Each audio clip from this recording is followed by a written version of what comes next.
Although her thoughts were preoccupied with Joe Sadowski and Michael Mackenzie, Jenna still worried about Jason. Even while she and Andrea roamed about the mall that afternoon, and all during Andrea's incessant chatter about Michael, Jason kept creeping into Jenna's thoughts. So when he showed up at her door that night, Jenna didn't know what to think. Jason never just dropped by. He always called first, and he hadn't even been to her house since Judd Pesarello's party. What was he doing there now? Jenna had thought their relationship was over, but there he stood, in his frayed cut-offs and Led Zeppelin t-shirt, his hair as wild and unruly as ever, asking if she wanted to go for a walk. A walk? Jenna said, stalling for time while she tried to think of a reason she couldn't leave the house. Yeah, Jason said, a walk. You know, that's where you put one foot in front of the other and your body moves from one place to the next. Jenna grinned at him. Very funny. Jason jammed his hands into his pockets and shrugged. I try. For one brief moment, she had almost forgotten the now familiar feeling of dread she had whenever she was near him. Jason was smiling at her through the screen. It seemed, at least for one normal minute, like the old days, before the accident. Come on, he said, resting his hand on the doorknob. It's just a walk. And because Jenna couldn't think of an excuse that didn't sound totally ridiculous, she shouted to her mother that she was going out with Jason for a while. Jason looked relieved when she stepped out onto the front porch, as if he hadn't seemed at all sure she would come with him.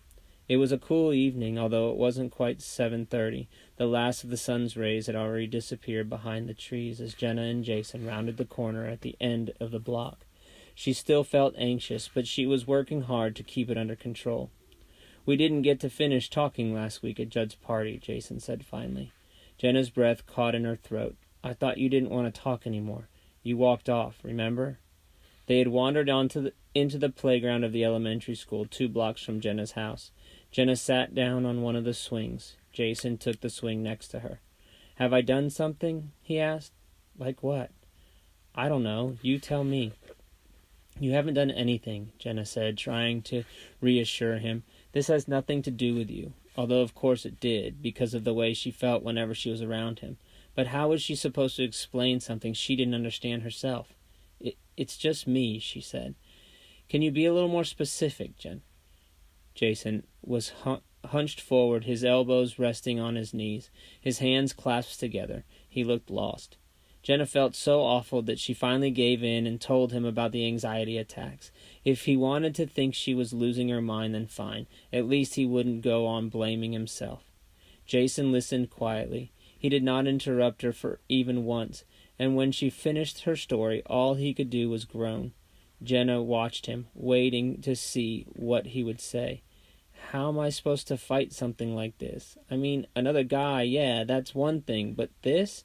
There's nothing to fight. There is, if I want things to work out for us. Poor Jason. He wasn't going to give up. Jenna felt an overwhelming urge to take his hand, but that would only make matters worse. So why is this happening? Jenna grabbed hold of the chains and began to gently swing back and forth. I haven't got a clue.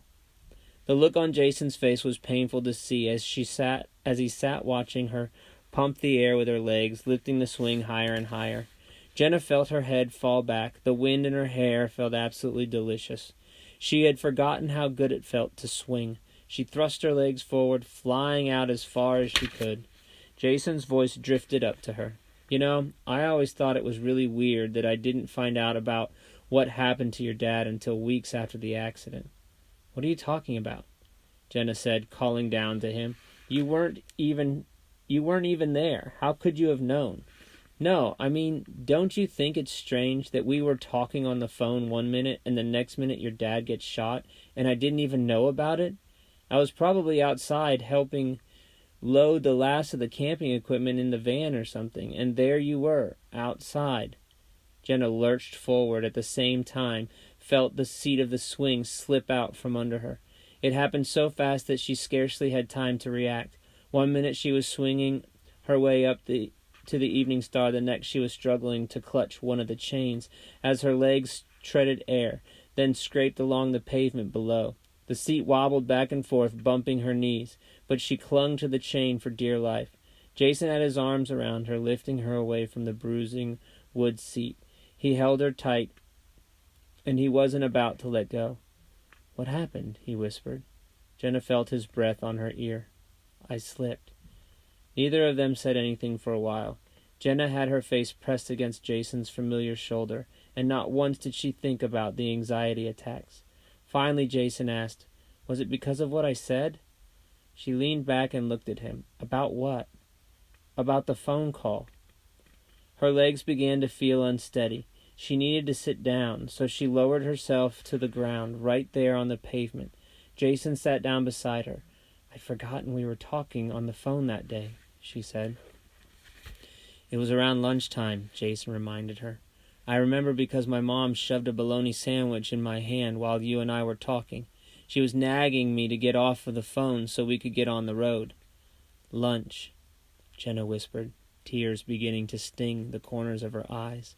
She was remembering, and she was not at all sure she could handle what was coming.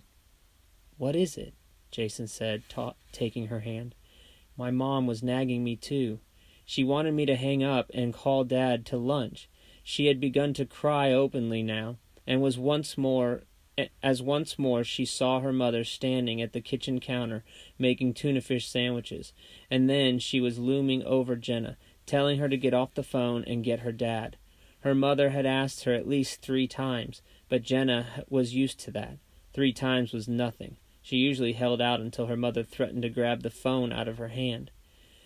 This was what she hadn't been able to remember the morning Chief Zielinski came to take their statements.